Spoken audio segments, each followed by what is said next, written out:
नमस्कार दोस्तों, मैं पवन। आज की जो कहानी है वो उत्तर प्रदेश से है।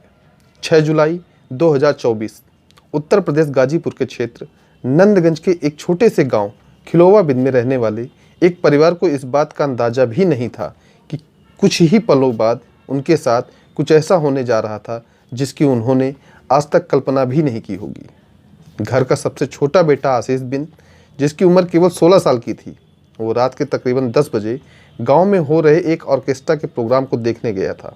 लेकिन कुछ घंटों बाद जब वो वापस घर लौट कर आता है तब उसके होश उड़ जाते हैं, क्योंकि ठीक घर के दरवाजे की चौतरी पर उसके पिता मुंशी बिंद और माँ देवंती बिंद की लाश पड़ी हुई थी, जिनका किसी ने बेरहमी से गला रेत दिया था। वो घबराता हुआ घर के अंदर अपने बड़े भाई रामशीष के पास जाने लगता है। तब मानो वो पागलों की तरह चिल्लाना शुरू कर देता है, क्योंकि उसके बड़े भाई की सिर को किसी ने धड़ से काटकर अलग कर दिया था। उसके चिल्लाने की आवाज़ सुन के आसपास के सभी लोग वहाँ इकट्ठा हो जाते हैं, पर जब तक वो आशीष से ये पूछ पाते कि आखिरकार ये सब कुछ किया किसने, उससे पहले ही आशीष बेहोश हो जाता है।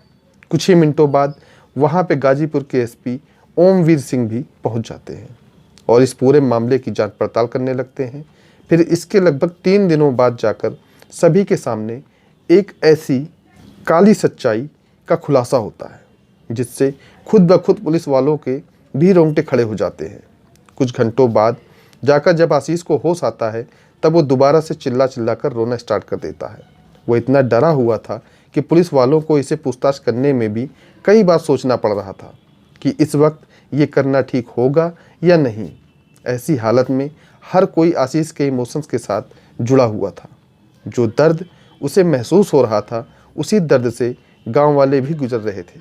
और अगर इस बीच गलती से भी पुलिस वाले इन्वेस्टिगेशन के दौरान सख्ती बरतते हैं तब उनके लिए बहुत बड़ी मुसीबत खड़ी हो जाती है, क्योंकि इस वक्त सबके दिमाग में बस यही चल रहा था कि एक छोटा सा बच्चा, जिसका एक छोटा सा हंसता खिलता परिवार था, वो पल के झपकते ही बर्बाद हो गया।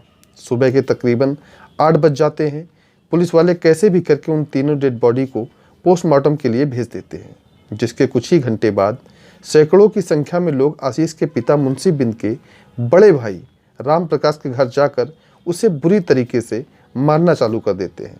उनका कहना था कि इसी ने अपने भाई की जान ली होगी और सीधे तरीके से बच निकलने के लिए तीनों डेड बॉडी को चुपके से पोस्टमार्टम के लिए भेज दिया होगा। हालांकि पुलिस वाले मौके पर पहुंचकर उसकी जान बचा लेते हैं और उसे कस्टडी में लेकर उससे पूछताछ शुरू कर देते हैं, जहां रामप्रकाश कहता है, मैंने अपने भाई की जान नहीं ली है। मैंने तो कई सालों से झगड़े के कारण अपने छोटे भाई से बात तक नहीं की है, पर उसने गांव में रहने वाले 5 अन्य लोगों के नाम बताए हैं जिस पे उसे शक था कि वो ऐसा कर सकते हैं। इसके तुरंत बाद पुलिस वाले भी उन 5 लोगों को हिरासत में लेके उनसे पूछताछ करना चालू कर देते हैं। पर यहाँ पे इतनी इन्वेस्टिगेशन करने के बाद भी उन 5 लोगों का इस मर्डर केस से कोई ताल्लुक नहीं निकलता है। अब तक वो तीनों डेड बॉडी भी पोस्टमार्टम से वापस आ चुकी थी और शमशान घाट पर उनका अंतिम संस्कार किया जाता है। यह आशीष के लिए इतना सदमा था कि वो अभी तक इससे बाहर नहीं निकल पाया था और बार बार रोते रोते बेहोश हो जा रहा था। तभी पुलिस वाले आशीष के पास जाते हैं और काफ़ी नरमी से पूछते हैं कि बेटा, जब तुम्हारे माता पिता के साथ ये सब कुछ हो रहा था उस वक्त तुम कहाँ पे थे? जहां आशीष कहता है कि उस दिन मेरा पूरा परिवार गांव में हो रहे एक तिलक समारोह के ऑर्केस्ट्रा के प्रोग्राम को देखने गया था। फिर रात के तकरीबन 10 बजे हम घर वापस लौटते हैं, लेकिन जब मेरे माता पिता सो जाते हैं तो मैं चुपके से उस ऑर्केस्ट्रा के प्रोग्राम को देखने के लिए चला जाता हूँ। फिर 3 घंटे के बाद मैं जब वापस घर लौट कर आता हूँ तब देखता हूँ कि मेरे पूरे परिवार का किसी ने बेरहमी से कत्ल कर दिया है। जिसके बाद पुलिस वाले उस शख्स के घर भी जाते हैं जिसने उस ऑर्केस्ट्रा के प्रोग्राम को करवाया था, जहां उन्हें पता चलता है कि इस पूरे इंसिडेंट के एक वीडियो भी बना रखी है, जिसमें कि आशीष अपने परिवार वालों के साथ उस ऑर्केस्ट्रा के प्रोग्राम को देखने आया था। फिर रात के तकरीबन 11 बजे की आशीष वहां पे दोबारा आता है। वीडियो के अंदर उसके बॉडी लैंग्वेज भी चेक की, जो बिल्कुल नॉर्मल थी। यहाँ तक कि आशीष ने कई बार स्टेज पे चढ़ के डांस भी किया था। तब जाके एसपी ओमवीर सिंह आशीष के पास जाते हैं और उससे कहते हैं कि बेटा हमें तो कोई क्लू नहीं मिला, अगर तुम्हें किसी पे शक है तो बताओ। तब आशीष कहता है कि उसे गांव में ही रहने वाली एक लड़की से प्यार था और वो लड़की भी उसे बहुत चाहती थी, इसलिए उसने पैसा इकट्ठा करके उसे एक मोबाइल फ़ोन दिया था जिससे कि वो डेली बातचीत किया करते थे। लेकिन एक दिन लड़की के परिवार वाले उसे पकड़ लेते हैं और उनके इस रिलेशनशिप के बारे में भी सभी को मालूम चल जाता है, जिसके बाद लड़की के परिवार वाले सीधा मेरे घर पर आ जाते हैं और मेरे माता पिता से कहते हैं कि तुम्हारे बेटे को अब मेरी बेटी से शादी करना पड़ेगा, और मेरे परिवार वाले इसके खिलाफ थे। तो मुझे ऐसा शक है कि कहीं उन्हीं लोगों ने मेरे माता पिता को जान से तो नहीं मार दिया। जिसके बाद पुलिस वाले उस लड़की के घर भी जाते हैं, पर उनका भी इस मर्डर केस से कोई ताल्लुक नहीं निकलता है। दिन प्रतिदिन बिना किसी सबूत के अब पुलिस वालों के लिए उस कातिल को ढूंढना और भी ज़्यादा मुश्किल होता जा रहा था, और डूबते सूरज के साथ आशीष इस उम्मीद को भी खोते जा रहा था कि अब वो शायद कभी अपने माता पिता के कातिल को सज़ा नहीं दिला पाएगा। 8 जुलाई सुबह के तकरीबन 10 बज रहा होता है। तभी पुलिस वाले ये डिसीजन लेते हैं कि उस वीडियो को दोबारा से देखेंगे जिसमें कि आशीष के माता पिता उस ऑर्केस्ट्रा के प्रोग्राम को देखने आए थे। लगभग उस वीडियो को 8 से 9 बार देखने के बाद पुलिस वाले ये नोटिस करते हैं कि जब आशीष पहली बार ऑर्केस्ट्रा देखने आया था तब उसने किसी और कलर के कपड़े पहन रखे थे। फिर 1.5 घंटे बाद जब वो वापस आता है तब उसने दूसरे कपड़े पहन रखे थे। जिसके बाद पुलिस वाले आशीष से कहते हैं कि बेटा तुमने इस 1.5 घंटे के अंदर अपने कपड़े चेंज क्यों किए। तब आशीष कहता है कि जब वो पहली बार ऑर्केस्ट्रा देखने गया था तब उसने नए वाले कपड़े पहने थे, तो वो कहीं गंदे ना हो जाएं, इसलिए मैंने उसे चेंज कर दिया। तब पुलिस वाले कहते हैं कि चलो ठीक है बेटा, तुम हमें वो नए वाले कपड़े ला के दिखा दो।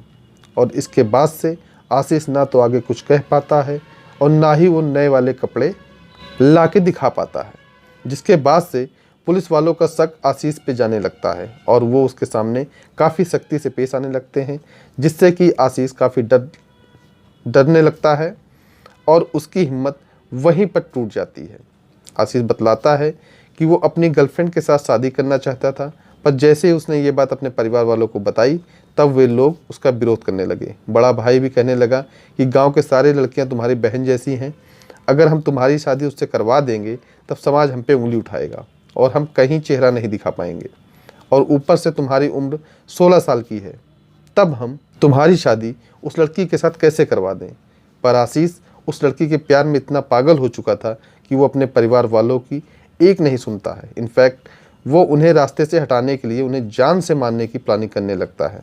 जिसके बाद वो मार्केट जाकर एक खुरपी खरीदता है और उस पर धार लगवाने लगता है और मौका पाते ही अपने माता पिता को बेरहमी से मार देता है। मतलब कि उस दिन रात के तकरीबन 10 बजे जब आशीष के माता पिता ऑर्केस्ट्रा देखने के बाद घर आ जाते हैं और सो जाते हैं, तब आशीष उस खुरपी को अलमारी से निकालता है और अपनी सोती हुई माँ देविंती बिन के पास जाता है और अपना पूरा जोर रख के उनके गर्दन पे उस खुरपी को चला देता है।